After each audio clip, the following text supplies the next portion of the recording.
Border से सटे इलाकों में जो लोग रह रहे हैं वो किस तरीके से जंग के दौरान अपनी जान बचाते हैं उसकी एक तस्वीर आपको दिखाते हैं। इस वक्त अखनूर के बिल्कुल बॉर्डर से सटे इलाके में हम लोग मौजूद हैं। इस गांव में भी कई सारे ऐसे बंकर बने हुए हैं।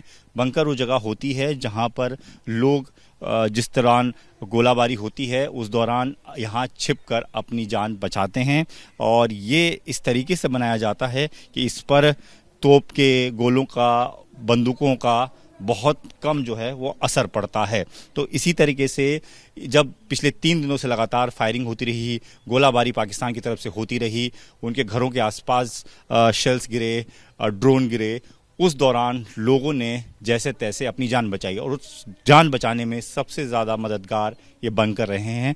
अभी भी जब कल रात सीज़ फायर के बाद पाकिस्तान फायरिंग करता रहा, उस दौरान भी जो लोग थे जिन्होंने पहले सोचा कि सीज़ फायर हो चुका है, लोग अपने घरों में चले गए थे, लेकिन अचानक से जब दोबारा पाकिस्तान ने फायरिंग शुरू की तो लोगों ने दोबारा अपनी जान इन बंकरों में जाकर बचाई है। यहाँ गांव के लोग अभी भी मौजूद हैं क्योंकि उनके मन में इस बात को लेकर डर है कि पाकिस्तान जो है वो अपनी हरकत से बाज नहीं आता है, सीज़ फायर का उल्लंघन बार बार करता है, बार बार फ़ायदा उठाता है। भारत जिस तरीके से नरमी से पेश आता है उसके बाद, और अब जिस तरीके से हरकत उसने एक बार फिर से सीज़ फायर के बाद दिखाई है, उसके बाद भी लोगों के मन में ये है कि पाकिस्तान जो है एक बार फिर अपनी हरकत शुरू कर सकता है। इसलिए इस बंकर के भीतर अभी भी लोग हैं। लेकिन ये बंकर कैसे होते हैं ये आपको अंदर से दिखाते हैं। जमीन के नीचे बने हुए होते हैं, जैसे कि आप देख रहे हैं जमीन के नीचे इस वक्त बंकर बना हुआ है। सीमेंट और सरिया से चौड़ी चौड़ी दीवारें तैयार की गई हैं जिस पर बम के गोलों का बहुत कम असर पड़ता है। गोलियां इसको छेद नहीं पाती हैं। और यहाँ जो आप देखें तो 1 से 2 रूम बनाए गए हैं, और इस तरीके से एक नहीं बल्कि कई सारे बंकर पूरे गांव में बनाए जाते हैं। अंदर से आपको दिखाते हैं यहाँ पर क्या क्या चीज़ें रहती हैं। ये लोग हैं यहाँ पर रह रहे हैं। ये तस्वीरें आप देखिए कि यहाँ पर क्या क्या चीज़ें हैं। कुर्सियाँ लगाई गई हैं, बेड लगाए गए हैं, यहाँ पर रखा गया है सारा सामान ताकि लोग यहाँ पर अगर पूरी रात काटनी पड़े तो सो सकें। पानी की व्यवस्था की जाती है, खाने पीने का सामान रखा जाता है। अगर लाइट रहे तो पंखों का इंतज़ाम भी है, गर्मी से बचने के लिए लाइटें का इंतज़ाम है ताकि अंधेरा ना हो। सोहन जी, आप तो इस गांव में ही रहते हैं, क्या पूरी रात इसी बंकर में काटी? हाँ जी। अच्छा, पहले आप घर चले गए होंगे? हाँ, पहले मतलब कि तकरीबन लोग सब यहाँ से हट गए थे। तो कल शाम को जैसे ही मैसेज मिला कि सीज़ फायर हो गया है तो लोग घरों को आने लगे। तो जैसे ही शाम को 6 साढ़े 6 बजे तो हम लोग सब घर पे ही थे, तो एकदम से पाकिस्तान ने फायर खोल दिया। तो अफरा तफरी में कई लोग यहाँ से भाग लिए और कईयों ने बंकर में आकर शरण ली।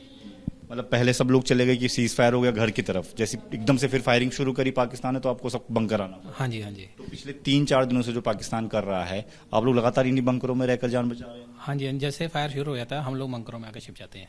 कितने लोग इस बंकर में रह सकते हैं, एक बंकर में? ऐसे देखा जाए तो ये बंकर जो बने हैं 2 रूम का, तो जैसे 8-10 बंदे ही रह सकते हैं। लेकिन जैसे फायर शुरू होता है तो काफी ज्यादा, अगर बंदे जितने ज्यादा होते हैं उतने ज्यादा यहाँ पे आ जाते हैं, तो अपनी जान बचाते हैं यहाँ पे आके। व्यवस्था पानी वानी सब आप पहले से करके रखें? ये हम लोग सुबह से ही अपना जो मतलब कि खाने पीने का जो इंतजाम है यहाँ पे करके रख लेते हैं, ताकि अगर कंटिन्यू फायर चलता रहे तो हमें खाने पीने की कोई दिक्कत ना हो। अभी भी क्या मन में डर है जिस तरीके से पाकिस्तान हरकतें करता रहता है कि दोबारा सीज़ फायर के बाद भी फायरिंग करे, तो बंकर इसीलिए आप लोग नहीं छोड़ पा रहे हैं? ये पाकिस्तान की ये जो हरकत है ये पहले से ही होती आ रही है। वो कई बार इस बॉर्डर पे जो एलओसी की बॉर्डर है फायर करता ही रहता है। हम लोगों को पहले से ही थोड़ा सा अंदाजा तो था कि पाकिस्तान ने इतना जल्दी सीज़ फायर कर दिया तो कुछ ना कुछ तो हो सकता है। कुछ परिवार, जैसे हम लोगों के परिवार, हमने उनको मना कर दिया था कि 1-2 दिन आप देख लीजिए, अभी मत आइए। लेकिन कुछ परिवार आ गए थे तो पाकिस्तान ने वही अपनी हरकत दोबारा दोहराई, जिससे हमारा जो मवेशियों का और अच्छा हुआ, किसी की जान का नुकसान तो नहीं हुआ यहाँ पे, लेकिन जो मवेशी वगैरह वो काफ़ी मारे गए हैं। तो ये सोहन जी बता रहे हैं कि पाकिस्तान की हरकतें जो हैं वो उनको अच्छे से समझ में आती है क्योंकि उन्होंने पूरी ज़िंदगी बॉर्डर के पास बिताई है, और जिस तरह की हरकत वो करता है वो बॉर्डर के आसपास के लोग सबसे बेहतर जानते हैं। तो सर, ये आप अपना नाम? मेरा नाम सर राकेश कुमार है। तो अभी भी आप बंकर में क्यों हैं? क्या डर है कि पाकिस्तान कुछ भी कभी भी कर सकता है? सर, पाकिस्तान पे तो भरोसा करना चाहिए। मुझे समझ नहीं लग रही मोदी ने कल क्यों ये ऐलान कर दिया कि सीज़ फायर हो गया, क्योंकि पाकिस्तान पे कोई भरोसा नहीं करना चाहिए। शाम को 5 बजे उन्होंने सीज़ फायर किया तो रात को 8:45 बजे फायरिंग स्टार्ट हुई, तो लास्ट 10:30 बजे तक फायरिंग चलती रही, और पूरा घर ही, एक आदमी हमारे गांव के घर ही उठ गए हैं पूरे, भैंसे भूसे सब, बहुत खतरा है। मैं तो चाहता हूँ अभी मोदी जी को यही संदेश देना चाहता हूँ, कोई सीज़ फायर नहीं होना चाहिए। जो हमारा सब एरिया है ये अभी पाकिस्तान से लेना चाहिए।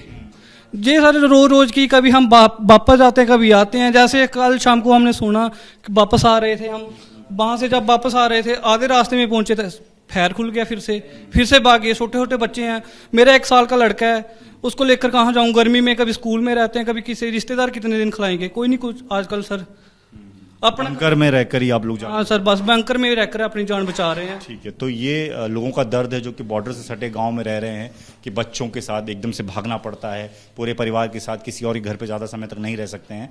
इसलिए सब लोग चाहते हैं कि पाकिस्तान को सही जवाब मिलना चाहिए, क्योंकि वो इसी तरह की हरकतें बार बार करता है, वो बार बार धोखा देता है, सीज़ फायर की बात खुद से करता है और उसके बाद सीज़ फायर का उल्लंघन भी खुद ही करता है। तो ये बंकर की हम तस्वीर आपको दिखा रहे हैं कि भीतर से ये जो दीवारें हैं ये बहुत मजबूत दीवारें हैं जिसको छेदना आसान नहीं है किसी भी गोला, किसी भी बंदूक की गोली के लिए। और इसीलिए इस तरीके से बॉर्डर के तमाम जो आसपास के सटे हुए गांव हैं वहां पर इस तरीके के बंकर बनाए जाते हैं ताकि लोग अपने आप को यहां सुरक्षित रहें, यहां अपनी जान बचा सकें। कैमरामैन सुनील पांडे के साथ Deepak Singh Rawat, ABP news, LOC।